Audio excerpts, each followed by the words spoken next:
اس کے جزیات یعنی زمین و آسمان، سورج، چاند، ستاروں، سیاروں اور ذرے ذرے میں محفوظ کر دیا، اور ان سے متعلق تمام علوم کو قرآن کریم میں بیان و مجتمع کر کے انسان کو ان تک رسائی کا چیلنج دے دیا۔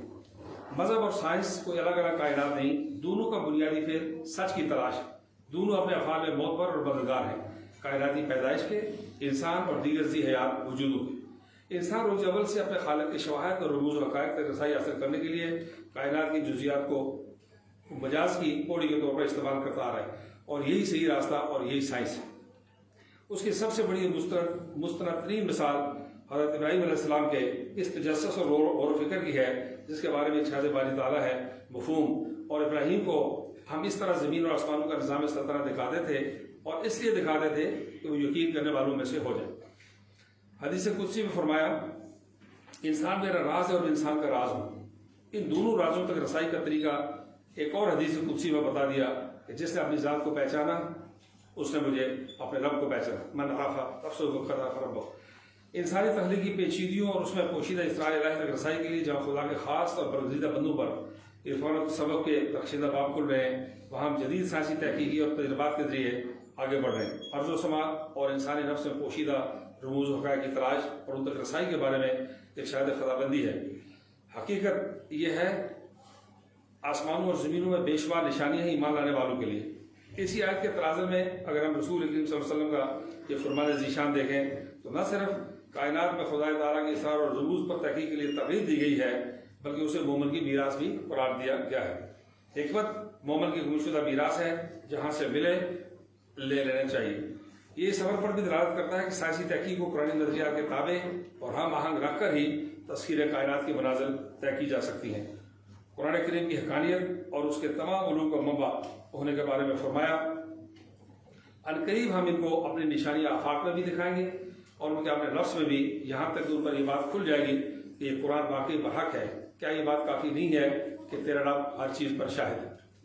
اس کائنات اور مافیا سے متعلق سائنس کا جب اور جہاں بازوں سے ٹکراؤ ہوا، سائنس کو رجوع کرنا پڑا۔ اس کی سب سے بڑی مثال سورج کے ساکن ہونے کے سائنسی دعوے پر اس کے رجوع کرنے کی، جسے ثابت ہوا کہ سائنس قرآن کے ماتحت رہ کر ہی اپنے ارتقائی مراحل طے کر سکتی ہے، اور یہ کہ سائنسی علوم کو قرآن سے باہر تلاش نہیں کیا جا سکتا۔ ماہرین فلکیات کا یہ ماننا ہے کہ ہمارا نظامی شمسی 12 میل فی گھنٹہ کی رفتار فی سیکنڈ کی رفتار سے ایک مخصوص کنسٹلیشن کی جانب بڑھ رہا ہے۔ اس کنسٹلیشن کے فاصلے اور مقام کا تعین کر لیا گیا ہے۔ قرآن حکیم میں اللہ پاک اس بارے میں ارشاد فرماتے ہیں، اور سورج کے لیے جو مقرر راہ ہے اسی پر چلتا رہتا ہے، یہ سب مقرر کرتا ہے غالب بعلم اللہ تعالیٰ کا۔ اس آیت میں لفظ مستقر کا معنی ہی مقرر کردہ مقام ہے، جسے سائنس آج ہیرکولس کنسٹلیشن کا نام دیتی ہے۔ یہ سائنسی رجحان سولر اپیکس کے نام سے جانا جاتا ہے۔ دوسرا بڑا واقعہ گزشتہ صدی میں سائنس کے نام پر ڈارون اور دوسروں کی پیش کردہ ایوولوشنری تھیوری کے غلط ثابت ہونے کا ہے۔ اس کے علاوہ بھی سائنس نے قرآن میں بیان ہونے والے کئی حقائق کو اپنی تحقیق سے ثابت کر کے مذہبی برتری اور سچائی کو تسلیم دیا۔ مثلا جدید سائنس نے توسیع کائنات کے قرآنی نظریے کو تسلیم کیا، جسے وہ اسلام میں جنرل تھیوری آف ریلیٹیوٹی کہتے ہیں۔ بلا شک و شبہ قرآن مجید کا ایک سائنسی معجزہ ہے۔ قرآن مجید مثبت پذیری کے عمل کو تخلیق کائنات کا تسلسل قرار دیتا ہے، اور ہم نے آسمان کائنات کے سماوی طبقات کو طاقت اور توانائی سے بنایا ہے، اور بلا شبہ ہم کائنات کو پھیلاتے چلے جا رہے ہیں۔ بعض اوقات ایسا بھی ہوا ہے کہ مذہبی علماء کرام نے کم علمی کی بنیاد پر سائنس کی ایسی کامیابیوں اور تجربات کی مخالفت کی جن کا قرآن سے کوئی ٹکراؤ نہ تھا۔ اس زمن میں 20 جولائی 1949 کو اپولو 11 کے چاند پر اترنے کو سخت تنقید کا نشانہ بنایا اور اسے تسلیم کرنے سے انکار کر دیا۔ اپولو 11 کی اس لینڈنگ کی نہ صرف پاکستان بلکہ دنیا کے بے شمار دوسرے اسلامی ممالک نے بھی الگ الگ اس کی تردید کی۔ سروے کے مطابق امریکہ میں 4% سے 20%، برطانیہ میں 25% اور روس میں 28% لوگوں نے اس لینڈنگ کو فیک قرار دیا، جبکہ اس کی پہلی لینڈنگ کے بعد 6 مشن چاند پر روانہ ہوئے جن میں لینڈنگ کی، اور آخری لینڈنگ 1972 کو ہوئی، اور اپولو 11 سے 17 تک مجموعی طور پر 12 آدمی چاند پر اترے۔ اگر ہم قرآن کریم پر غور کریں تو اس میں اللہ رب العزت نے کائنات کی تخلیق سے لے کر کائنات کی تباہی تک کے جانے والے تمام سائنسی عناصر کو بدلیل اور بالتفصیل واضح کیا ہے۔ معلوم یہ ہوتا ہے کہ جیسے قرآن حکیم زمین و آسمان کو چلانے کے لیے ہدایت نامہ ہے، جو بنانے والے کی جانب سے مخلوق اور تخلیق کے مراحل کے تمام پہلو سے اسے پڑھنے والے کو آگاہ کرتا ہے۔ قرآن پاک میں ارشاد ہے، پھر آسمان کی طرف متوجہ ہوا اور وہ دھواں تھا، تو اس نے اس سے اور زمین سے فرمایا کہ دونوں آؤ، خواہ خوشی سے آؤ خواہ ناخوشی سے، ان نے کام خوشی سے آتے۔ پھر فرمایا کہ کافروں نے نہیں دیکھا کہ آسمان اور زمین دونوں ملے ہوئے تھے، تو ہم نے جدا جدا کر دیا اور تمام جاندار چیزیں ہم نے پانی سے بنائی، پھر یہ لوگ ایمان کیوں نہیں لائے؟ مذکورہ والا آیات میں جس انداز سے کائنات کی تخلیق کے ابتدائی مراحل کو بیان کیا جا رہا ہے، بے شک یہ دقیق علم صرف اس کے بنانے والے اور چلانے والے کو ہی ہو سکتا ہے، اور اس ہدایت نامہ کی مدد کے بغیر دنیا احساس و تحقیق ہمیشہ عاجز و نامکمل رہے گی۔ مدرجہ والا پہلی آیت میں لفظ دخان اس گیس کے وجود کی طرف اشارہ کرتا ہے جو کائنات کے وجود میں آنے سے پہلے موجود تھی، جبکہ دوسری آیت میں ان کیمیائی عناصر کا بیان ہے جن کے ملنے یعنی فیول اور الگ ہونے یعنی سیپریشن سے نظام شمسی اور اس طرح کے کئی دیگر نظام وجود میں آئے۔ ستاروں اور سیاروں کے بارے میں بھی قرآن مجید جن علمی دلائل سے نفوس کا بیان کرتا ہے وہ انسانی عقل کو دنگ کر دیتے ہیں۔ مثلا چاند کو قرآن حکیم نے ایک ایسا وجود قرار دیا جو خود روشنی پیدا نہیں کرتا، انرٹ باڈی، بلکہ سورج کو روشنی منعکس کر کے نہ صرف خود زمین بلکہ زمین کو بھی روشن کرتا ہے، جبکہ سورج کو روشنی کا منبع سیلیسل باڈی کہا گیا۔ اور پھر فرمایا تمہارے اوپر 7 مضبوط آسمان بنائے، پھر فرمایا اور آفتاب کا روشن چراغ بنایا۔ ان آیات کے الفاظ میں نہ صرف چاند اور سورج کے سائنسی وجود کا بیان ہے بلکہ اس کے اس نظام شمسی میں کردار اور آپس میں تعلق کا بیان بھی ہے۔ سورہ طارق میں ستاروں کے بارے میں تفصیلی بیان ہے۔ لفظ نجم عربی میں ستارے کے لیے استعمال ہوتا ہے، اور لفظ ثاقب ایسے وجود کے لیے جو خود کو جلا کر روشن کرتا ہے۔ ارشاد باری تعالیٰ نجم الثاقب، وہ تارہ ہے چمکنے والا۔ اور یہی بات آج کئی صدیوں بعد سائنس کو تسلیم کرنی پڑی کہ تمام ستارے بنیادی طور پر خود کو جلا کر روشن رکھتے ہیں، جیسا کہ سورج اور اس کے برعکس وہ سیارے جو ہمارے نظام شمسی میں موجود ہیں ان روشنیوں کو منعکس کرتے ہیں۔ ارشاد باری تعالیٰ ہے بے شک ہم ہی نے آسمان دنیا کو ستاروں کی زینت سے مزین کیا۔ اس آیت میں لفظ کوکب کی جمع ہے جس کے معنی ہے روشنی کو منعکس کرنے والا سیارہ۔ اگر ہم روئے زمین کی طرف نظر دوڑائیں تو دنیا پر حیات کا وجود جس آبی چکر کے تابع ہے، قرآن کریم میں اس کا مفصل بیان موجود ہے۔ ارشاد باری تعالیٰ مفہوم تم نے نہیں دیکھا کہ خدا نے آسمان سے بھی برسایا، تو ہم نے اسے طرح طرح کے رنگوں کے میوے پیدا کیے، اور پہاڑوں میں سفید اور سرخ رنگوں کی قطعات ہیں اور بعض کالے سیاہ ہیں۔ آبی چکر جسے واٹر سائیکل کہتے ہیں کا ایسا بیان جو آج سے 1400 سال پہلے ایک مفروضہ سمجھا جاتا تھا، جسے آج سائنسدانوں نے قبول کر کے خالق کائنات کی عمدہ کاریگری کے سامنے سیر تشریف خم کر دیا ہے۔ تخلیق کائنات کو کھجا انسانی پیدائش کے غیر معمولی اور پیچیدہ عمل کو جس تفصیل اور وضاحت کے ساتھ بیان کیا گیا ہے، اس عمدگی کی مثال آج سے سینکڑوں سال پہلے کسی بھی طور ملنا ممکن نہیں تھی، کیونکہ انسانی پیدائش کی جو تفصیلات آج ہمارے پاس موجود ہیں ان کو حاصل کرنے کے لیے اس وقت اس طرح کے وسائل موجود ہی نہ تھے۔ اس زمن میں قرآن کریم کی مندرجہ ذیل آیت پر اگر غور کیا جائے تو عقل مرد حیرت میں مبتلا ہوتی ہے۔ ہم نے انسان کو نطفہ مخلوق سے پیدا کیا تاکہ اسے آزمائیں، تو ہم نے اس کو سنتا دیکھتا بنایا، پھر اس کی نسل خلاصے یعنی حقیق پانی سے پیدا کی، پھر کہا کہ جس نے انسان کو خون کی پھٹکی سے بنایا۔ مذکورہ والا آیات میں موجود انسانی کی تخلیق کا اجزاء اور مراحل کو بیان کیا گیا ہے کہ کیسے ایک نطفے سے اس مرحلے کا آغاز ہوتا ہے، اور لفظ سلالہ کا معنی یعنی اس جوہر کے ہیں جو کسی چیز کے بہترین حصے سے اخذ کیا جائے۔ یہاں پر ماخوذ سے مراد وہ ایک انسانی سپرم سیل ہے جو کہ 50 ملین سپرم سیل میں سے حمل کا باعث بنتا ہے، جسے سائنسی زبان میں فرٹیلائزیشن کہتے ہیں۔ نہ صرف یہ ظاہری اور ابتدائی مرحلہ بلکہ امپلانٹیشن کا مرحلہ ہے بھی مذکورہ والا آیات میں لفظ الگ کے ساتھ واضح کیا گیا ہے۔ پھر فرمایا اور وہی تو ہے جس نے تم لوگوں کے لیے زمین کو فرش بنایا اور اس میں تمہارے لیے راستے جاری کیے اور آسمان سے پانی برسایا، پھر اس سے 9 اقسام کے مختلف نباتات کو جوڑوں میں پیدا کیا۔ اس آیت کو پڑھنے سے معلوم ہوتا ہے کہ محض ایک بیان نہیں بلکہ تخلیق نباتات کے سائنسی تحقیق کا رہنما اصول ہے جو یہ واضح کرتا ہے کہ تمام نباتات کو نر اور مادہ جوڑوں میں پیدا کیا ہے۔ آج کل کے سائنسی دور میں micro cloud, apple cloud, Google cloud اور کئی دوسری ایسی آن لائن سروسز ہیں جہاں ہم اپنے تمام سمیع اور وسیع مفاد محفوظ کرتے ہیں۔ سوال یہ پیدا ہوتا ہے کہ کیا اگر ہم ان مین میڈ کلاؤڈز میں اپنی آوازیں محفوظ کر سکتے ہیں تو اس کائنات میں گاڈ میڈ کلاؤڈز موجود نہیں ہوں گے جن میں ہمارے آباء و اجداد کی آوازیں محفوظ ہوں گی؟ ضرور ہوں گے، جن تک رسائی کے لیے سائنس کو ابھی مزید مراحل طے کرنے ہیں، اور فرض کریں جب سائنس اس مقام تک رسائی حاصل کر لے تو مذہبی حلقوں کو اسے تسلیم کرنے میں کسی تردد اور گوب کی کیفیت کا شکار نہیں ہونا چاہیے، کیونکہ دجال کے بارے میں جو کہا جاتا ہے کہ وہ لوگوں کو ان کے باپ دادوں کے آوازیں سنا کر اپنا متی بنائے گا، این ممکن ہے اس کے پاس اس درجے کا سائنسی علم ہو کہ اس وقت تک سائنس ایجادات تک پہنچ چکی ہو جس کے لیے دنیا ہمہ وقت کوششیں کی جا رہی ہے۔ دور حاضر کے سائنسدان اپنی بھرپور قوتوں کو بروئے کار لاتے ہوئے اس بات کے لیے سرگرداں ہیں کہ کوئی ایسا آلہ ایجاد کر لیا جائے جو ماضی میں کہے گئے الفاظ کو دریافت کرے، بالخصوص موسیٰ علیہ السلام کی کوہ طور پر بیان کردہ گفتگو اور فرعون مصر کے ادوار میں کی جانے والی گفتگو کا اصول اس مہم کا مقصد اولی ہے، کیونکہ سائنسدانوں کا یہ ماننا ہے کہ وہ الفاظ جو ادا کیے جائیں ایک کلاؤڈ کی صورت میں ہمیشہ فضا میں موجود اور محفوظ رہتے ہیں۔ سائنس نے زمان و مکان، ٹائم اینڈ اسپیس کے قرآنی نظریے اور اس کی حقیقت کو تسلیم کر لیا ہے، اور یہ قرآن کریم کا ایک اور بڑا سائنسی معجزہ ہے، لیکن کیا سائنس اس نظریے کو اپنانے کے درجے پر پہنچ سکے گی؟ یہ اس کے لیے بہت بڑا چیلنج ہے۔ زمان و مکان کی عملی صورت ہم پر واقع معراج سے آشکار ہوئی، اسی طرح کن فیکون کے واقعے سے جسے اللہ تعالیٰ نے اس کائنات کو پیدا کیا سائنس نے بگ بینگ کے نام سے تسلیم کیا ہے، جس کی روشنی میں معروف سائنسدان آئنسٹائن نے یہ فارمولہ وضع کیا کہ حجم توانائی میں اور توانائی حجم میں تبدیل ہو سکتی ہے۔ مطلب یہ کہ دونوں ایک جیسی طبیعتی مقدار ہیں۔ حضرت سلیمان علیہ السلام کے صحابی آصف بن برقیہ نے اسی فارمولے کو استعمال کرتے ہوئے ملکہ سبا کا تخت فلک جھپکنے میں لابھ پیش کیا تھا۔ قرآن کریم نے برقیہ کے اس علم کو کتاب کا علم کہا ہے۔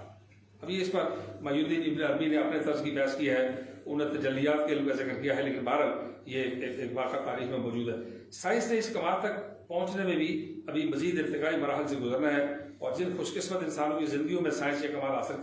کر لے انہیں اسے تسلیم کرنے میں کوئی جھجک محسوس نہیں کرنی چاہیے۔ اس مقالے میں قرآن عظیم سے جہاں علمی اور عقلی دلائل کے ساتھ مظاہر کائنات کی تخلیق اور ارتقاء کو بیان کیا گیا ہے، یہ کوئی حیرت انگیز بات نہیں کہ ایسے جامع البیان کتاب میں کسی سائنسی معجزے کا ذکر نہ ہو۔ اس کی مثال اس فرعون مصر کی لاش ہے جس کے بارے میں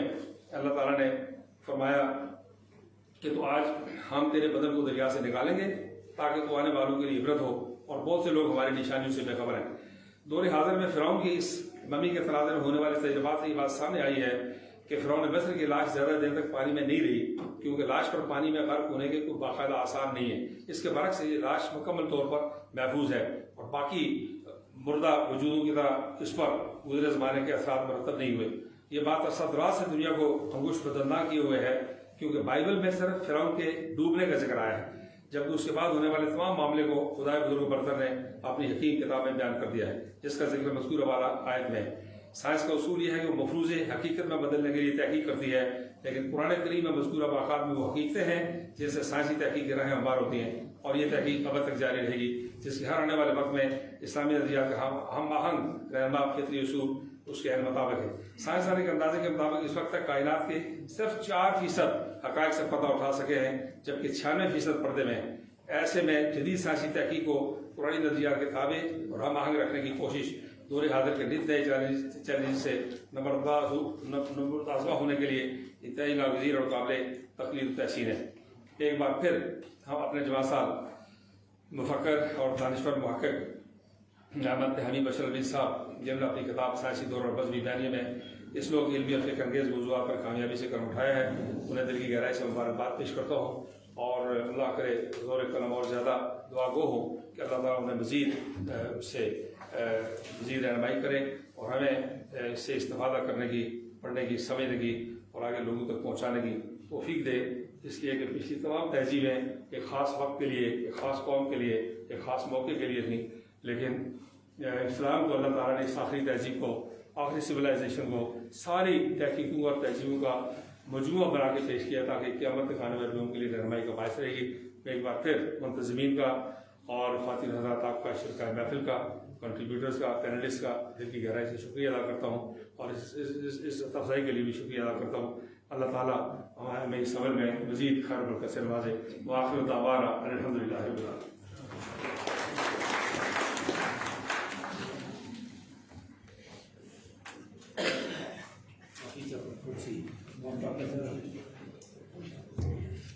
بہت شکریہ سر، آپ نے یقیناً موضوع سے انصاف کیا اور انتہائی پرمغز اور گراں قدر مقالہ پیش کیا۔ آپ نے اسلام اور سائنس کے تعلق کو واضح کرنے کی کوشش کی۔ بلا شبہ اسلام دین فطرت ہے، اور یہ ممکن ہی نہیں کہ سائنسی حقائق اور اسلام میں کبھی کوئی تضاد نظر آئے۔ سائنسی طرز فکر انسان کو زراعت کی دنیا سے نکال کر حقیقت کی دنیا سے روشناس کراتی ہے، اسے قوت عطا کرتی ہے، اور اسلام بھی یہی کرتا ہے۔ اسی لیے کہا جا سکتا ہے کہ کھوجنا ہے تو کبھی کھوج نظام قدرت،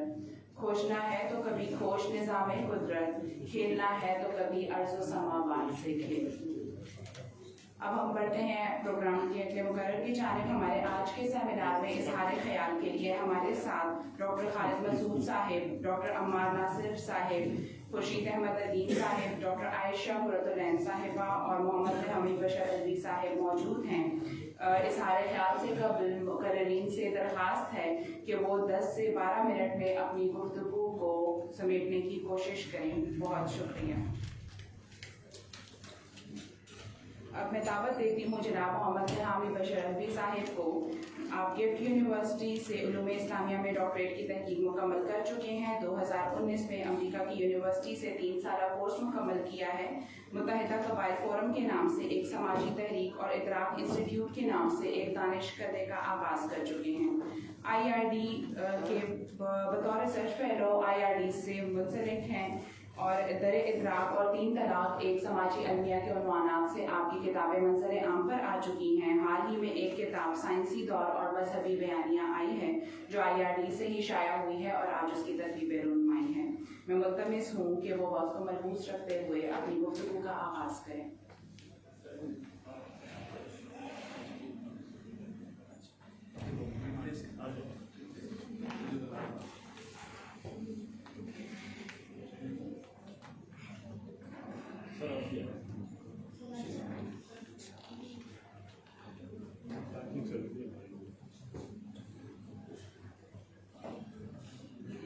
انتہائی معذرت خواہ ہوں کہ ہمارے مہمان اعزاز جانا چاہتے ہیں, تو اس وجہ سے ہم تقریب رونمائی کے لیے جو ہے وہ 2 منٹ کا وقفہ دیں گے اس سیمینار میں. تھوڑی دیر بعد اس کو دوبارہ جو ہے ہم اس کا آغاز کرتے ہیں.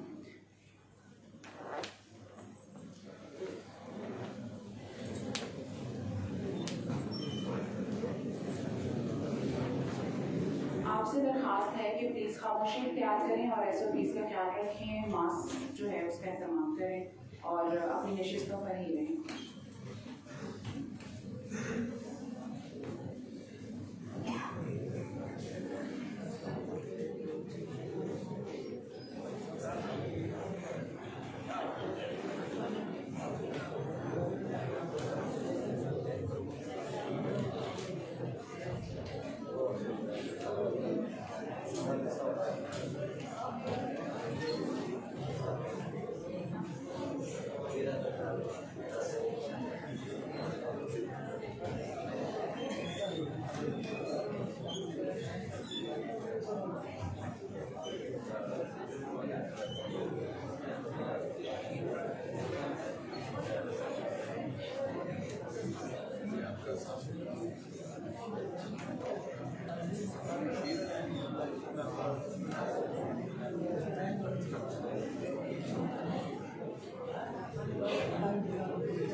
بسم اللہ الرحمن الرحیم. معذرت خواہ ہوں اور رونمائی کی تقریب کی غرض سے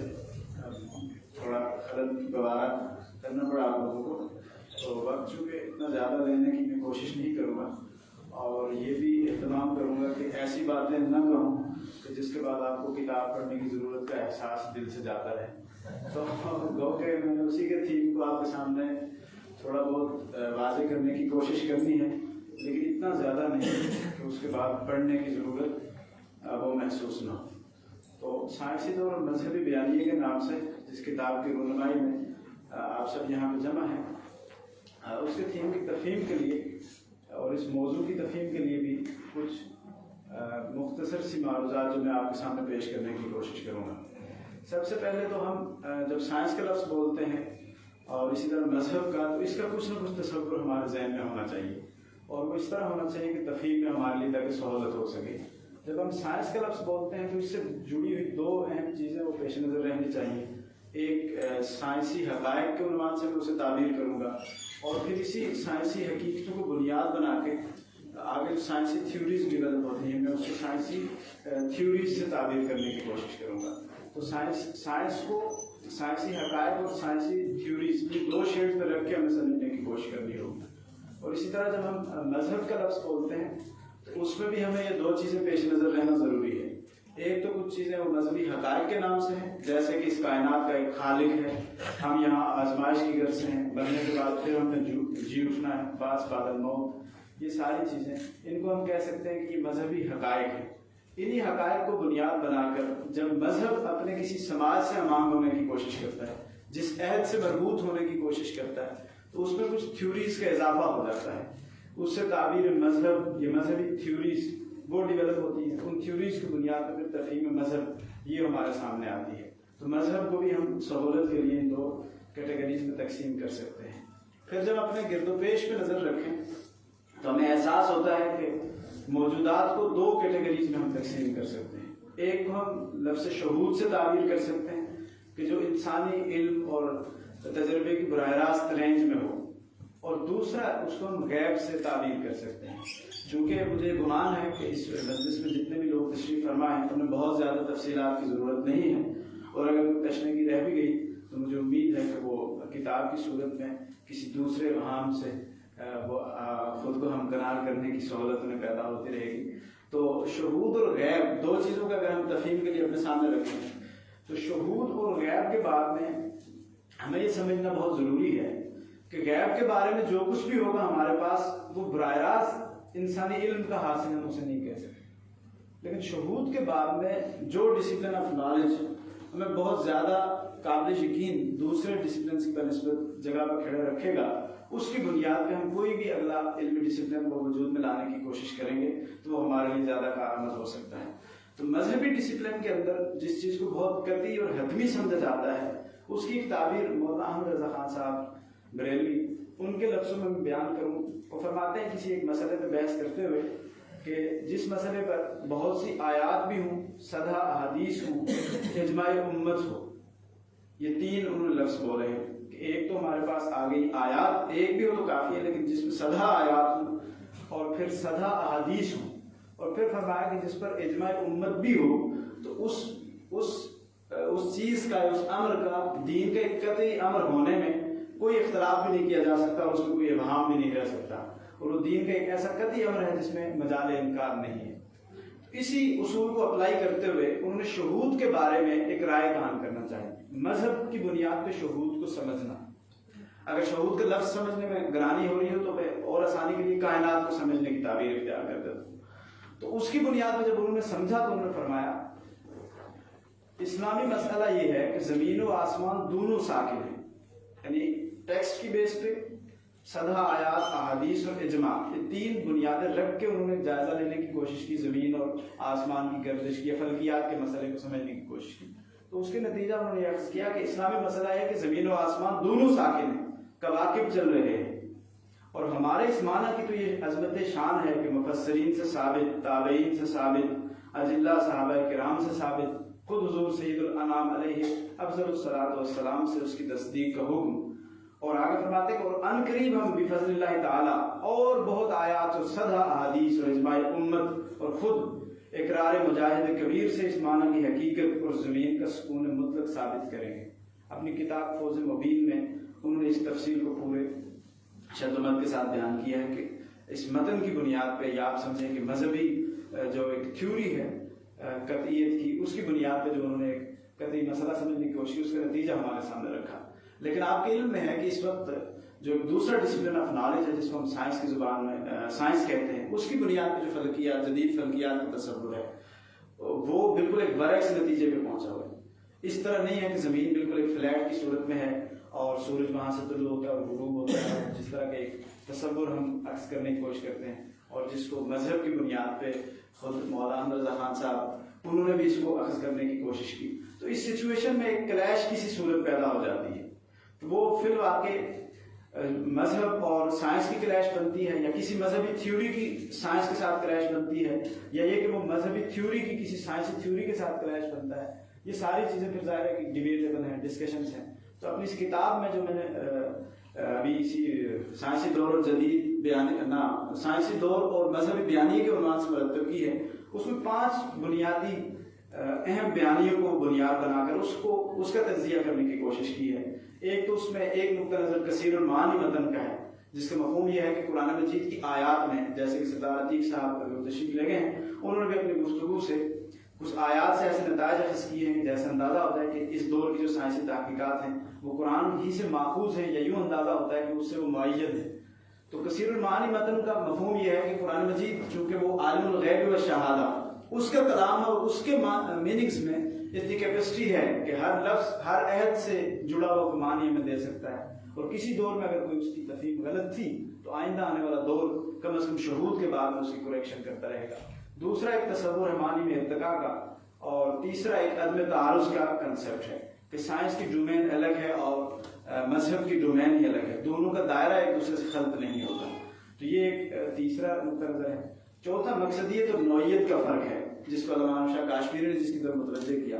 فرماتے ہیں کہ سائنس اور مذہب میں بعض اوقات زمینی اور کائناتی حقائق یہ بھی بیان ہوئے ہوتے ہیں، لیکن مذہب میں جس غرض سے بیان ہوتے ہیں وہ غرض الگ ہے، اور سائنس میں جس غرض سے زیر بحث آتے ہیں وہ بالکل یہ اور ہوتا ہے۔ جیسے کہ غالب کا ایک شعر ہے کہ انہوں نے پھولوں کی اس کے حسن اور سرخی پہ تبصرہ کرتے ہوئے شاعرانہ ڈومین میں انہوں نے جب بات کی تو فرمایا سب کہاں کچھ لالا و گل میں نمایاں ہو گئی، خاک میں کیا صورتیں ہوں گی کہ پنہاں ہو گئی۔ تو اب پھولوں کے حسن اور سرخی اور رنگا رنگی کی بنیاد انہوں نے کچھ اور بتائی، وہ شاعرانہ توجیہ اس کی وہ بالکل اپنی جگہ پر محل ہے، لیکن اس کو آپ اگر سائنسی بیانیہ سمجھ کے غور کرنے کی کوشش کریں تو بالکل ارریلیونٹ بھی ہو جائے گی اور فضول بات ہو جائے گی۔ یہی شعر جو شاعرانہ ڈومین بہت برتر سطح پہ ہوگا، سائنسی درجے میں بالکل ناقابل التفات ہو جائے گا ہمارے لیے۔ تو شاہ صاحب نے بھی اسی طرح متوجہ کیا کہ مذہب اگر وہ زمین و آسمان اور کائنات کا تذکرہ کرتا ہے تو اس لیے نہیں کہ اس کو کسی سائنٹیفک ڈسپلن میں رکھ کے چیزوں کو سمجھنے کی بات کر رہا ہوتا ہے، وہ بالکل ایک اور اس کا مقصد ہے۔ وہ کیا ہے اس کی طرف میں جانا نہیں چاہ رہا فی الحال۔ میں چاہتا ہوں کہ آپ کو کسی بہانے کتاب کے پڑھنے کی طرف آمادہ کر سکوں تو اس کی تفصیلات ہمیں وہیں پہ مل جائیں۔ اور ایک چوتھا نقطہ نظر ہے کہ مذہب کو ایک ممکنہ بیانیہ کے طور پہ اس کو میں نے تعبیر کیا ہے کہ ڈاکٹر فضل الرحمان صاحب لوگ اس ڈسپلن آف نالج کو اپلائی کرنے والے اور اس کی بنیاد پہ چیزوں کو سمجھنے کی جو کوشش کرتے ہیں، تو ان کا خیال یہ ہے کہ مذہبی تاریخ کو انسانی تاریخ کے سیاق سے ہٹا کر سمجھنے کی کوشش نہیں کی جا سکتی، اور مذہب بنیادی طور پر ہسٹری کی شیپنگ نہیں کرتا، بلکہ شیپنگ پاور جو ہے وہ اصل میں تاریخ ہسٹری کے پاس ہے۔ تو اس بڑے کل میں رکھ کے اس مذہب کو سمجھا جا سکتا ہے، اور اس کی کچھ تفصیلات اور کچھ نتائج ہیں جن کا تفصیلی تجزیہ کرنے کی میں نے کوشش کی ہے۔ تو اس سارے ڈسکشن میں سے صرف ایک جو نقطہ نظر ہے جس کو مولانا شفیع تھانوی صاحب ان کی کتاب ہے الانتباہات المفیدہ فی حل الاشتباہات الجدیدہ، کہ جدید ذہن میں جو کچھ اشتباہات پیدا ہو رہے ہیں اور مذہب پہ یا مذہبی تھیوریز پہ کچھ کویسچنز ریز ہو رہے ہیں، تو اس کو بنیادی بنا کر عقل اور نقل کے تعارض کو رفع کرنے کی انہوں نے کوشش کی۔ تو اس میں ایک انہوں نے بات کہی کہ اذا تعارض الدلیلان العقلی والنقلی فہناک اربعۃ احتمالات، کہ 4 احتمالات انہوں نے ڈسکس کیے، سب کی ڈیٹیل میں نہیں جا رہا، صرف ایک بنیادی جو مرکزہ ہے ان کو اس فکر کا وہ فرما رہے ہیں کہ جب سائنس سے کسی جگہ پہ آپ کو لگ رہا ہو کہ مذہب ٹکرا رہا ہے تو اس میں آپ کو یہ گمان کر لینا چاہیے کہ سائنس ابھی اپنی اس حقیقت تک نہیں پہنچی جس کی بات مذہب کر رہا ہے، تو اس کا سفر ابھی ناقص ہے، وہ ظنیات کے دائرے میں ہے، اور نسقتی سے اس کا ٹکراؤ اس وجہ سے اس کی تحقیق ابھی خام ہے۔ ایک مثال کے طور پہ جیسے کہ سائنٹسٹ اگر یہ کہے کہ آسمان وہ نہیں ہے، محض حد نگاہ ہے، تو اس کی یہ بات لائق التفات اس لیے نہیں کہ یہ بہت زیادہ تجربے کی بنیاد پہ یہ بات نہیں کی جا رہی، میں ان کے تھیم کی ریفلیکشن کروں۔ تو یہ گویا کہ اس کی ایک قیاس آرائی ہے سائنس جس کی بنیاد پر کچھ بات کر رہا ہے۔ تو اگر مذہب نے اخلاق کی بات کی ہے تو وہ ایک قطعی بات ہے، نظم وارد ہوئی ہے، وہ اٹل حقیقت ہے، اور اس کے مقابلے میں اگر کسی جگہ پہ یہ بات ہے تو یہ سمجھ لینا چاہیے کہ یہ ایسی حقیقت اس کے برعکس ممکن ہی نہیں اس کے بدلے، اور اگر ایسا دعویٰ ہے تو ہاں ہے، یہ غلط ہے۔ تو اسی بنیاد پر انہوں نے کہا کہ جب نص قطعی موجود ہو ہمارے پاس یا دین کی قطعیت ہمارے پاس موجود ہو تو اس کے مقابلے میں کوئی سائنسی حقیقت ہو ہی نہیں سکتی، اور اگر کوئی ایسا دعویٰ موجود ہے تو وہ سمجھ لینا چاہیے کہ ابھی وہ فی الواقع وہ کوئی سائنسی حقیقت نہیں ہے، اور سائنسی علم یہ چینج بھی ہوتا رہتا ہے اور ضنی کے دائرے میں ہے۔ تو اس تھیم کا تھوڑا سا تجزیہ کرنے کی میں کوشش کروں گا کہ اس میں ایک لفظ جو بنیادی طور پر انہوں نے ڈسکس کیا قطعی اور ضنی کا، سب سے بڑا اس فکر میں جو کویسچن آگے ریز ہوتا ہے قطعی اور ضنی کی بنیاد پہ، جیسا کہ اعلیٰ حضرت مولانا رضا خان صاحب بریلوی ان کی بات ہم نے بھی ڈسکس کی کہ انہوں نے بالکل قطعی بنیاد پہ جو پیرامیٹر سیٹ کیا مولانا تھانوی نے اسی بنیاد پہ قرآن کی آیات کو بنیاد بنا کے 115 غالباً انہوں نے دلیلیں دی ہیں اپنی اس کتاب میں فوز مبین در رد نظریہ حرکت زمین میں، اور اس میں جدید اس دور کے لحاظ سے جو ان کے دور میں جدید اب تو ہوگی قدیم ہوگی اس سائنس اور جغرافیہ کی بنیاد پہ، اور بہت ساری اس میں باتیں کی انہوں نے کہ کس بنیاد پر یہ دعویٰ کر رہے ہیں، اس میں مذہب کی جتنے متون تھے، صحابہ کی تفسیریں اور یہ ساری چیزیں انہوں نے تفسیر بالمعصور کے اسلوب پہ وہ ساری بات انہوں نے کی۔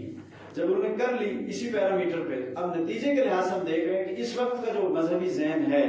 مذہب سے وابستہ ہے، اور ایون اعلیٰ حضرت فاضل بریلوی ان کی فکر سے وابستہ کوئی صاحب علم بھی اگر وہ جدید علم کا کچھ درک رکھتا ہے تو قطعاً یہ دعویٰ کرنے کی پوزیشن میں نہیں ہے، اور وہ یہ سمجھتا ہے کہ جو سائنسی نالج نے، سائنسی علم نے جو جس سطح پہ ہمیں کھڑا کر دیا ہے، یا جو بات کہہ رہا ہے گلیکسی سائنس کے حوالے سے، تو وہ اپنی جگہ ایک حقیقت ہے، اور اس کے مقابلے میں جو مذہبی نیریٹو ہے وہ اپنی جگہ کوئی حقیقت نہیں ہے۔ تو اس میں مسئلہ یہ ہے کہ قطعی طور پہ ماپنے کا ہمارے پاس پیمانہ نہیں ہے، تو قطعیت تک پہنچنے کے لیے ہم کیسے پہنچ سکتے ہیں کہ یہ قطعی ہے ضمنی، تو یہ فیصلہ کرنا کہ فلاں نص قطعی ہے، یہ اس کے مفہوم قطعی ہے اور یہ ضمنی ہے، بذات خود ایک ضمنی عمل ہے، تو اس سے گزر کے کسی قطعی نتیجے تک پہنچنا کیا ہمارے لیے ممکن ہوگا یا نہیں۔ تو آخر میں بالکل شارٹ کرتے ہوئے چیلنج کی صورت میں جو کنکلوڈنگ ریمارکس میرے وہ یہ ہے کہ مذہب کو اس جدید عہد میں جو سائنسی دور میں جو چیلنجز درپیش ہیں اس کی تفصیلات سے میں گریز کرتے ہوئے صرف عناوین ہی ڈسکس کر پاؤں گا کہ ایک تو اس کے علمی جواز کا مسئلہ ہے، یہ ایک بہت بڑا چیلنج ہے میری نظر میں، دوسرا اس کے اخلاقی جواز کا، اور تیسرا یہ جو عہد ہے اس کو اگر میں تعبیر کروں تو یہ یقین پر شک اور تشکیک کو برتر ذہنی عمل کے طور پہ لگے، تیقن پر تشکیک وہ فائق ہو گئی ہے۔ تو یہ تین بڑے چیلنجز ہمارے سامنے ہیں، ان کو بنیاد بنا کے ہم آگے بڑھ سکتے ہیں۔ مجھے امید ہے کہ بہت اجمالی اشارات جو میں کر پایا ہوں اس کی تفصیلات متنندی ہیں، احباب خواتین حضرات وہ کتاب میں اس کی تفصیلات دیکھ کر اس پورے تصور کو سمجھنے کی کوشش کر سکیں گے۔ آخر میں ایک شعر کے ساتھ اور محترم ڈاکٹر صاحب اور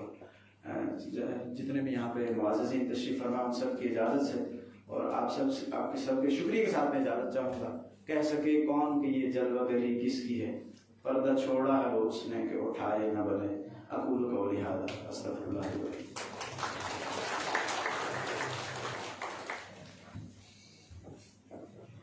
بہت شکریہ تھے عامر صاحب، ہم آپ کو آپ کی نئی کتاب کے حوالے سے مبارکباد پیش کرتے ہیں۔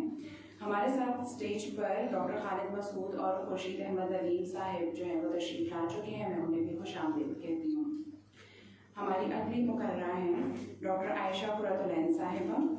بین الاقوامی اسلامی یونیورسٹی کے شعبہ تقابلی ادیان میں بطور اسسٹنٹ پروفیسر اپنے فرائض انجام دے رہی ہیں اور آج کل صدر شعبہ اسلامیات بھی ہیں۔ چین سے PhD کر چکی ہیں۔ مطالعات مذہب سے متعلق آپ کے تحقیقی مقالات کئی موقع جرائد میں شائع ہو چکے ہیں۔ پاکستان میں مذہبی مطالعات کے متعلق HEC کے ایک تحقیقی منصوبے کی رکن بھی ہیں۔ میں ملتمس ہوں کہ وہ یہاں تشریف لائیں اور اپنی گفتگو کا آغاز کریں۔ ڈاکٹر عائشہ قرۃ العین صاحبہ۔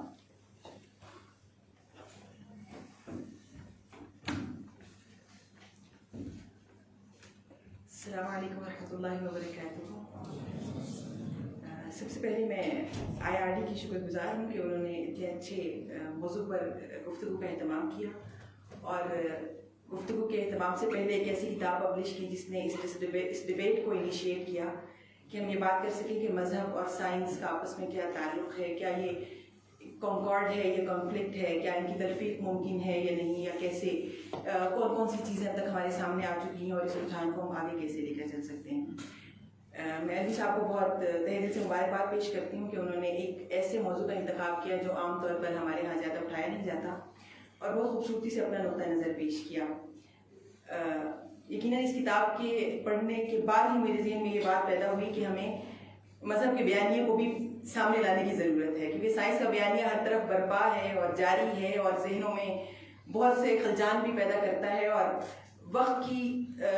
روح ہے، یعنی روح اثر ہے سائنس کا بیانیہ۔ پروپیگنڈا میں ہے، میڈیا میں ہے، ایجوکیشن میں ہے، انڈوکٹرینیشن ہے تو سائنس کے بیانیہ کی بات ہے، تو سائنس کی سپریمیسی ہے تو سائنس کی۔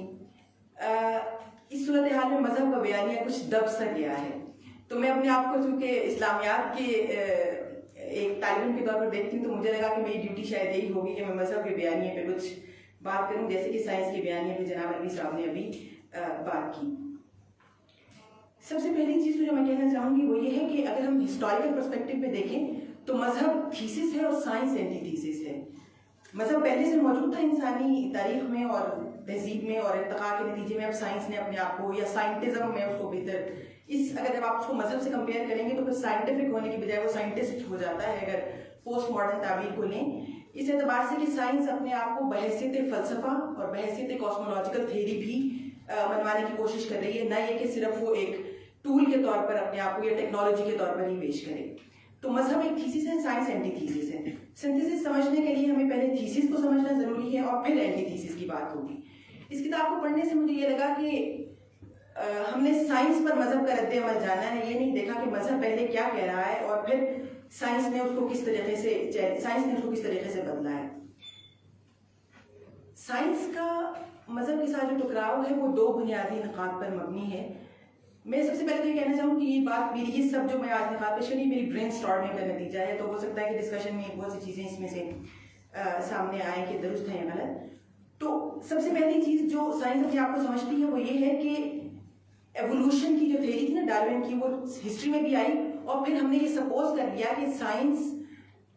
اس وقت انسانی ترقی کا سب سے بڑا مظہر ہے، یعنی اس وقت انسان اپنی تاریخ کی ایپیکس پوائنٹ پر موجود ہے. اور اس کا لازمی نتیجہ یہ نکلا کہ اس سے پہلے جو کچھ بھی بات ہو چکی ہے وہ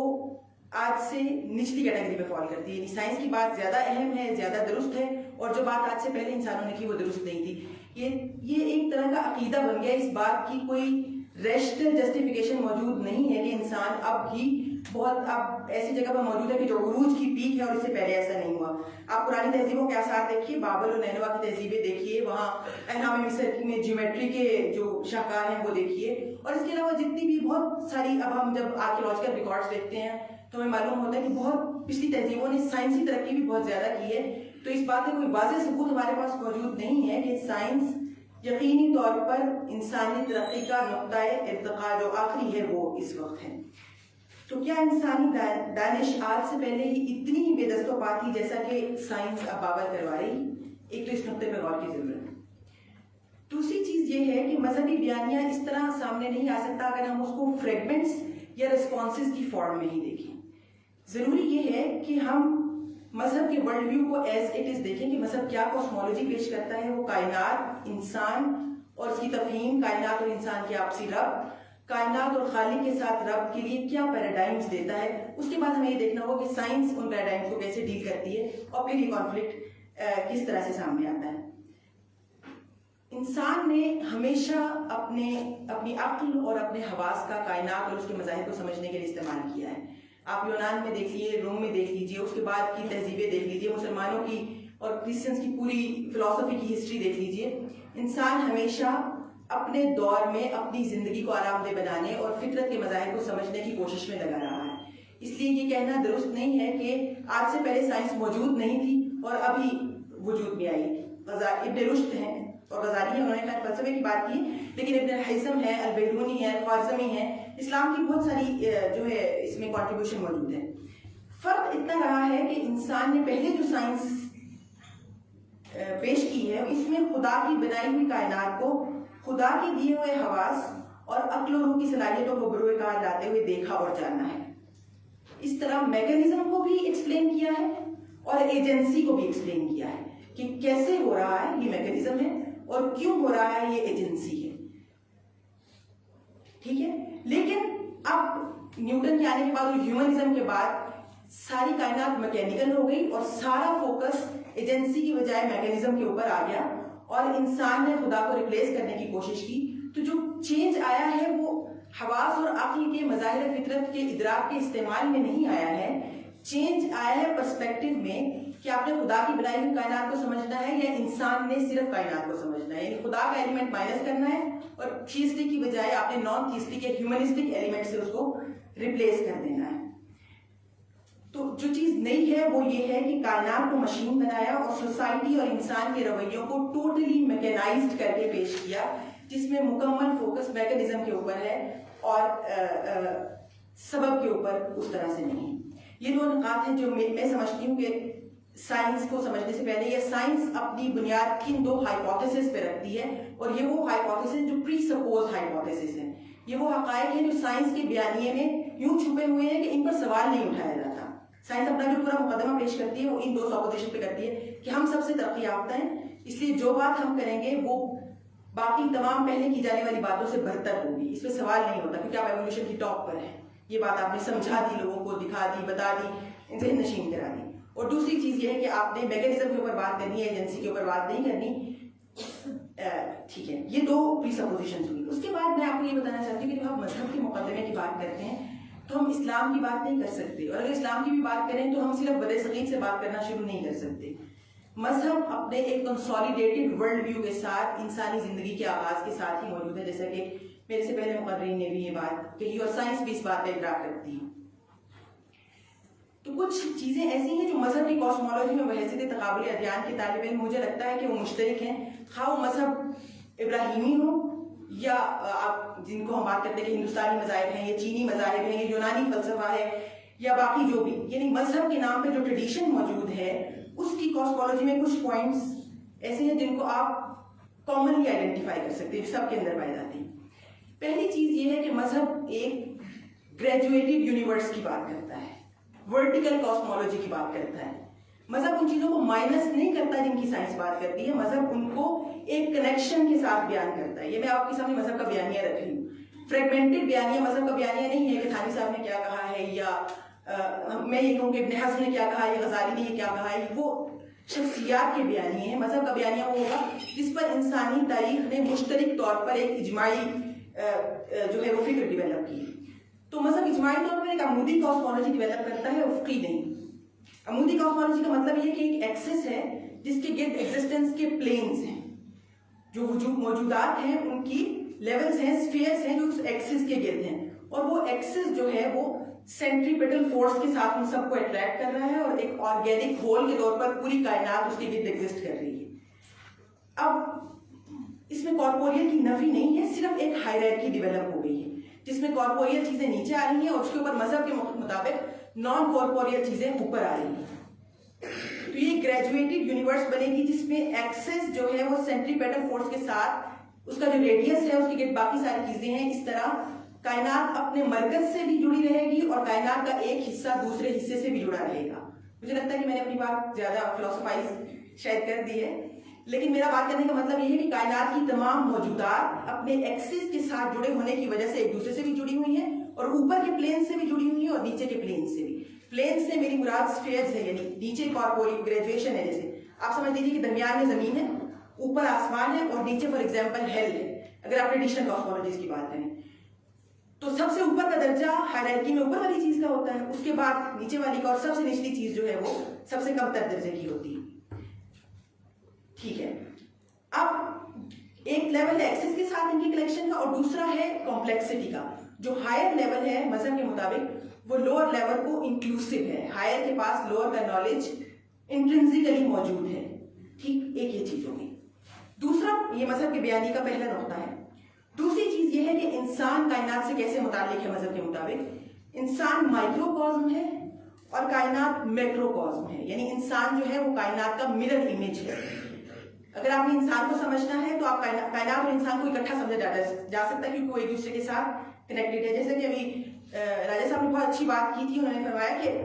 انسان کے اندر بھی آپ یہ ہائرارکی دیکھ سکتے ہیں. یعنی ہائرارکی جو ہے وہ نیچرل ہے، یونیورس میں ہر جگہ نظر آتی ہے. سر سب سے اچھی چیز ہے نا، تو وہ سب سے اوپر ہے. اس کے بعد آپ کا دل ہے، پھر آپ کا ظاہر ہے کہ نظام انہضام ہے، اس کے بعد آپ کا نظام اخراج ہے، تنفس درمیان. تو یہ ہائرارکی جس طرح مائکروکازم میں ریفلیکٹڈ ہے، اسی طرح یہ ہائرارکی میکروکازم میں بھی اسی طریقے سے ریفلیکٹڈ ہے. تو انسان کی ذات جو ہے وہ کائنات کا آئینہ ہے. اب جب مذہب اپنا یہ بیانیہ پیش کرتا ہے جس میں سب چیزوں کو جوڑتا ہے اور انسان کو بحیثیت موجودات، یعنی بحیثیت انسان کائنات میں سب سے بالا تر رکھ دیتا ہے، تقریب انسانی کی بات کرتا ہے کہ جتنے بھی موجودات آپ کے گرد موجود ہیں آپ سب سے اوپر ہیں. اب کائنات کا تعلق انسان سے یوں بھی پیدا ہوا کہ انسان کائنات کا عکس ہے، اور یوں بھی پیدا ہوا کہ وہ موجودات کی ہائرارکی میں جیسے میں نے بتایا ایکسس سے جڑا ہوا ہے. جب اس طرح جڑا ہوا ہوگا چیزوں کے ساتھ تو پھر ایلینیشن نہیں ہے، پھر آپ کا ایک ڈائریکٹ تعلق ہے، پھر آپ اسی کا ایک حصہ ہے. جب آپ کائنات کو سمجھ رہے ہیں تو آپ اپنے آپ کو سمجھنے کی کوشش کر رہے ہیں اور اپنے اپنے آپ کو سمجھنے میں اور کائنات کو سمجھنے میں تینوں ہولسٹک پرسپیکٹو کی مذہب بات کرتا ہے. جسم کی کوالٹیز سے بھی سمجھیں, عقل کی کوالٹیز سے بھی سمجھیں, اور روح یا دل کی کوالٹیز سے بھی سمجھیں. تو مذہب یہاں سائنس کی نسبت زیادہ انکلوسیو ہو کے آپ کو کائنات کو سمجھنے کی دعوت دیتا ہے. وہ یہ نہیں کہتا کہ آپ سینشل ایکسپیریمنٹ نہ کریں, ایکسپیرینسز نہ کریں, یا آپ انٹلیکچوئل ایکسپیرینسز نہ کریں, بلکہ تینوں چیزوں کو سائنس, جسم, عقل اور روح تینوں کو ملا کے بات کرنے کی وہ کوشش کرتا ہے. تیسری چیز مذہب کے اندر ماورا کا تصور ہے کہ جو چیز آپ کو نظر آ رہی ہے ہمیشہ صرف وہی نہیں ہے, بلکہ یہ سمبل ہے, ریفلیکشن ہے, پوائنٹ کر رہی ہے کسی چیز کی طرف. اور اسی کی کھوج میں فلسفہ, آرٹ اور لٹریچر کے اعلیٰ ترین مذاہب کا جنم ہوا ہے, جیسا کہ ہم دیکھتے ہیں انسانی تاریخ میں.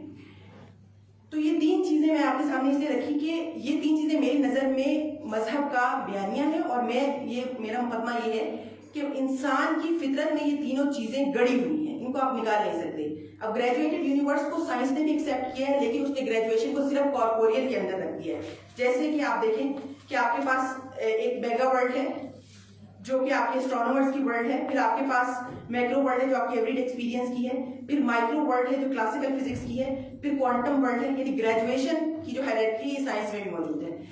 پھر دوسری چیز انسان کے اپنے ہونے کی, اس کی سائنس بالکل بات نہیں کرتی. انسان اور کائنات کے رب کی بات نہیں کرتی. سائنس سینٹریفیوگل ہے, فریگمنٹڈ ہے, ہر مادہ کو, ہر مضمون کو, ہر علم کو اپنا الگ منہج دیتی ہے اور الگ الگ طریقے سے چیزوں کو ڈیل کرنے کی کوشش کرتی ہے, جس کی وجہ سے آرگینک یونٹی آف جو یونیورس ہے اس کا تصور ختم ہو گیا. تیسری چیز جیسے میں نے آپ کو بتایا کہ ماورا کا تصور ہے, تو ماورا کا تصور ابھی تک بھی موجود ہے. خواہ وہ ماورا انسانی خواہشات کو بنا لیا جائے, ماورا نیشنلزم کو بنا لیں, مارکسزم کو بنا لیں, پوجا ابھی تک موجود ہے. پولیٹیکل ریلیجن کا کانسیپٹ لے آئیں, سول ریلیجن کا کانسیپٹ لے آئیں, تو یا انسان کو خود ہی خدا بنا لیں. میرے نزدیک یہ لطیفہ ہے کہ ایوولوشن میں انسان کل تک 4 ٹانگوں پہ چلتا تھا, اور ابھی کل ہی اس نے پچھلی ٹانگوں پر چلنا سیکھا ہے, اور آج وہ خدا بن گیا ہے. سائنس نے آپ کے سامنے اس کو اسی طریقے سے پریزنٹ کیا ہے. تو بات چیت بہت لمبی ہو سکتی ہے, لیکن 2 باتوں پہ سائنس اور مذہب کا جو زیادہ اختلاف سامنے آتا ہے وہ ایک تو یہ, جیسے کہ ابھی تذکرہ ہوا کہ نیوٹن کی میکینیکل کائنات کا ذکر, اور کوپرنیکن ریولوشن کی بات, جس میں مذہب کی تقلید بہت شدت سے کی جاتی ہے. اس کو تو خود ہی نظریہ اضافیت نے اب غلط ثابت کر دیا ہے کہ آپ کے پوائنٹ آف ریفرنس سے پتہ چلتا ہے کون سی چیز ساکن ہے اور کون سی چیز متحرک ہے. یعنی سکون اور تحرک جو ہے سیلیسٹیل باڈیز میں, ان کو آپ ڈٹرمن نہیں کر سکتے. تو سائنس نے یہ بحث خود ہی ختم کر دی ہے کہ باہر سے متکلم کا نقطہ ریفرنس اہم ہے, اور فزکس کی کلاسیکی بحثیں جو ہے مذہب کو کالونائزڈ دور کی مثالوں کے ساتھ شرمندہ کیے رکھتی ہیں, وہ ختم ہوئی. دوسری چیز نظریہ ارتقاء ہے. اس کی بھی 2 ہی آپشن ہو سکتی ہیں, ایک یہ کہ وہ جنرالوجیکل ٹری ایک ہی انسیسٹر پہ جائے, اور دوسری آپشن یہ ہو سکتی ہے کہ ملٹیپل انسیسٹرز ہیں, ہر اسپیشی کا اپنا انسیسٹر ہے. مذہب اس میں کسی حتمی نقطہ نظر کا حامل نہیں ہے, دونوں کو جسٹیفائی کرتا ہے. مسئلہ صرف یہ ہے کہ جو کریٹو پاور ہے وہ اللہ کے پاس ہے. اس میں یہ کوئی پرابلم نہیں ہے کہ پرائمورڈیل انسیسٹر ایک ہے یا مینی ہے. بات صرف اتنی ہے کہ ایک خالق ہے جس سے یہ قوت تخلیق, جس کی قوت تخلیق سے یہ ساری چیزیں وجود میں آئیں. تو ایجنسی آف گاڈ پر اصرار ہے کہ یہ ساری جو تخلیق ہے یہ اتفاقات کی وجہ سے نہیں ہو سکتی. اس میں جو ترتیب ہے, جو تنظیم ہے, جو توازن ہے, جو ترابط ہے, وہ بغیر کسی پلانر کے ممکن نہیں ہے. بس اب میں آخری بات یہ کہوں گی کہ اگر ہم سائنس کو حتمی سمجھنا شروع کریں اور سائنس کے اصولوں کو قطعی سمجھنا شروع کریں, تو یہ سائنس کے ساتھ ہی کانٹرڈکشن ہے, کیونکہ سائنس اپنے تھیریز اور ہائپوتھیسس کو خود بھی قطعی نہیں کہتی, تو اس سے جو آپ کے اخذ کردہ حقائق ہیں وہ قطعی کیسے ہو سکتے ہیں. 4 معاملات ایسے ہیں جن کا سائنس کے پاس ابھی جواب نہیں ہے, اور ہو بھی نہیں سکتا, کیونکہ وہ اس کی ڈومین سے اوپر, گریجویٹڈ یونیورس سے اوپر کی جو گریجویشن اس نے کی اس سے اوپر کی ہیں. ایک چیز جو ہے وہ مادہ کی دوہری حیثیت ہے, جس میں آپ ڈویلٹی کی بات کرتے ہیں کہ مادہ پارٹیکل ہے یا ویو ہے. اس بحث کو ابھی تک آپ سلجھا نہیں سکتے سائنس کی مدد سے. پارٹیکل اور ویو کی جو یہ کھیل تماشا ہے, یہ سائنسدانوں کو ابھی تک الجھائے ہوئے. دوسری چیز ڈی این اے کا اسٹرکچر ہے کہ اس میں وہی پروٹین کے مالیکیولز ہیں, وہی چیزیں ہیں, وہ آپس میں ارینج ہوتی ہیں, وہ ایک سیریز بناتی ہیں. لیکن کیا چیز ان کو آرگینک بنا کے لائف پیدا کرنے کے قابل بنا دیتی ہے, سائنس کے نزدیک بھی یہ ابھی تک بات مسٹری ہے, اور جو لائف گیونگ پرنسپل ہے اس کو وہ آئیڈینٹیفائی نہیں کر سکے. تیسری چیز یہ ہے کہ جب ایک اسپرم اور ایگ سے ایک زائگوٹ بنتا ہے, اس میں ایک ہی سیل ملٹیپلائی ہوگا, ڈفرینشیشن آف سیلز ہو جاتی ہے, جس میں بال بھی بن جاتے ہیں, ہڈیاں بھی بنتی ہیں, عضلات بھی بنتے ہیں, یہ سب چیزیں یہ کس طریقے سے ہوتی ہے سائنس کے پاس ابھی تک اس بات کا جواب موجود نہیں. وہ کہتے ہیں we know there is more but we do not know how to get at it. ٹھیک ہے. اور چوتھی چیز جو ہے وہ ڈارون کی اپنی تھیری ہے, جس میں 6-7 جو اس کے فیلڈز ہیں جن کا میں ذکر نہیں کروں, اس میں فاسلز ہیں اور نیچرل بریڈنگ وغیرہ وغیرہ, نیچرل سلیکشن, وہ سب ان سب کی تقلید اب ہو چکی ہے. اور ایک مزے کی بات یہ ہے کہ ایک جرمن پیلیونٹولوجسٹ ہے جس کی بات کو اہمیت نہیں دی گئی, لیکن اس نے ٹوٹلی ڈارونین تھیری کا انورٹڈ امیج بھی پیش کیا ہے, جس میں اس نے ایوولوشن کی تھیری کو بالکل الٹ کر کے پیش کر دیا. لیکن چونکہ اگر آپ اس تھیری کو مانتے ہیں تو پھر آپ ارتقاء کی اب آخری سیڑھی پر کھڑے نہیں ہو سکتے, اس لیے وہ اسپرٹ آف ایج کے خلاف ہے اور اس کی بات کو کوئی اہمیت نہیں دی گئی. یہاں تک بات کرنے کے بعد میں آپ لوگوں کے سامنے صرف اتنا کہنا چاہوں گی کہ جب ہم کوئی بحیثیت تقابل دان کے طالب علم یا دین کے طالب علم, جب ہم ورلڈ ویوز بچوں کے سامنے رکھیں, جب ہم نقطہ نظر بچوں کے سامنے رکھیں, تو ہمیں ماڈرن, پوسٹ ماڈرن اور مذہبی تینوں کو ان کی ہولسٹک پرسپیکٹو میں اور کمپریہنسو پرسپیکٹو میں بیان کرنا چاہیے, تاکہ اسٹوڈنٹس کے پاس یہ آزادی ہو کہ وہ رسپانس کے کھیل سے ہٹ کر اس بات پر چوز کر سکیں کہ کس کے پاس کون سی بات زیادہ اہم اور مکمل طریقے سے موجود ہے. میرا بیان یہ یہی ہے کہ ریلیجن ہولسٹک ہے اور انکلوسیو آف سائنس ہے, جبکہ سائنس ریڈکشنسٹ ہے اور وہ چھوٹے پلین پر کام کرتی ہے, جبکہ مذہب ایک بڑے پلین پر کام کرتا ہے. بہرحال ہمیں ان چیزوں کو سمجھنے اور اس پر ڈسکشن جاری رکھنے کی بہت ضرورت ہے, تاکہ ہم نئے پہلوؤں کو زیر بحث لا سکیں. بہت بہت شکریہ.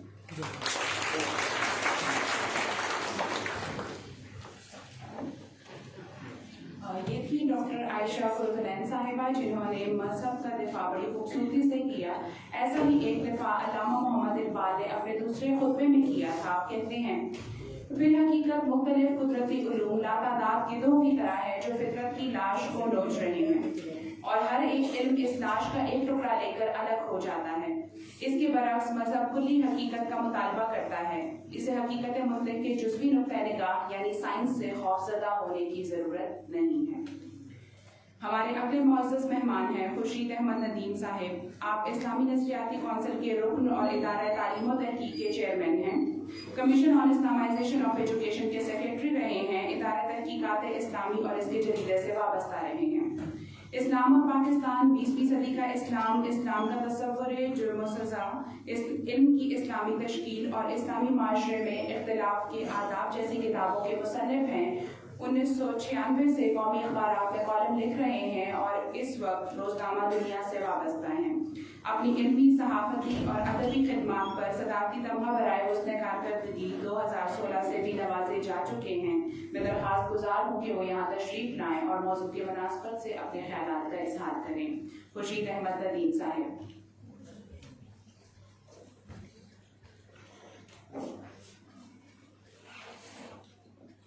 بسم اللہ الرحمن الرحیم. مہمان گرامی, سامعین محترم اور عزیز طلباء و طالبات, مذہب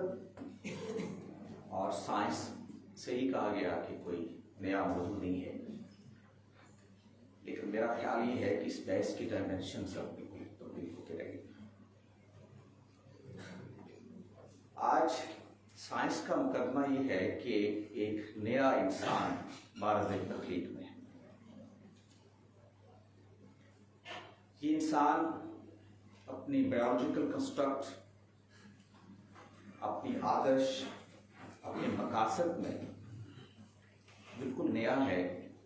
اس سے پہلے اس کی کوئی مثال موجود نہیں.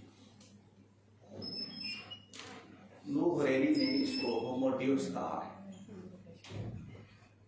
کہ انسانیت ہومو سیپین کے عہد سے نکل کر اب ایک نئے دور میں داخل ہو چکی, جس کو آپ ہومو ڈیوس کہتے ہیں. یہ نیا انسان, جیسا میں نے عرض کیا, کہ مختلف ہے اس انسان سے جو آج تک ہم دیکھتے آئے ہیں, جس کے بارے میں کرتے آئے ہیں, جس کے خیالات, جس کی جسمانی حیات, جس کی ذہنی ساخت کے بارے میں فلسفے, کلام, تصوف اور یہ سارے مذاہب گفتگو کرتے آئے ہیں. وہ انسان اب قصہ پارینہ ہے, اور اگر قصہ پارینہ ہے تو اس کا مطلب یہ ہے کہ اس سے متعلق اٹھنے والے تمام مباحث بھی اب قصہ پارینہ ہے.